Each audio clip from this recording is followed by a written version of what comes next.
Hashwabo Vice President Kari India Ujagdeep Dhankar unwan banyuk jat sekaniga Jylla kata ka khatn rio bat khat nyau tarik urisau araja arpusau halor ka jingtu ban kentiu ya ka roi ka par khamtam haka be dei bat ka kam Jngohkai perthai ka seng nyau trap Integrated Territorial Organization HITO Shillong City kala bu ka jingkerpat bon Peit ru halor ka Jingduna ki babon hakaniga Jylla.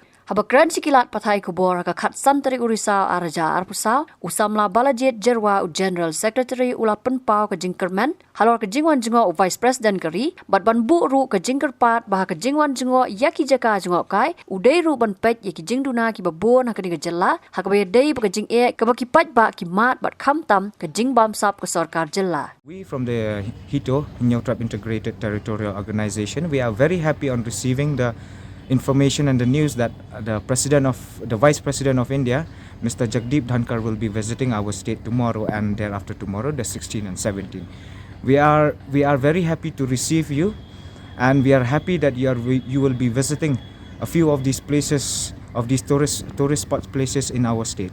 We are very happy, but we also would like to extend to you our invitation and a brochure to you that you would like to see.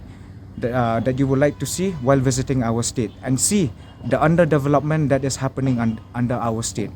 You can look at the different level of corruptions that is happening in our state.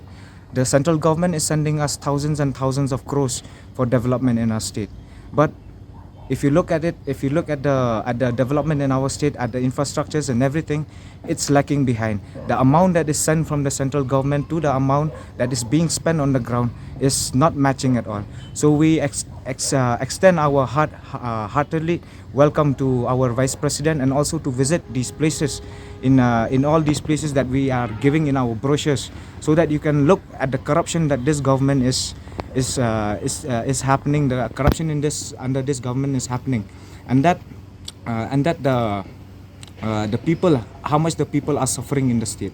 So that's all. I would like the Vice President also to look at it, at the brochures of our brochures, and visit these places that we have mentioned in our brochures, so that you can have a complete understanding of what is happening in the state of Meghalaya. Bam bangi bam duna ki eki batte ye kamet. Namar kata habat thiru atau khau kamlu ka umpnyang kadut pet ya ka sharp plus f ha ka jingsom.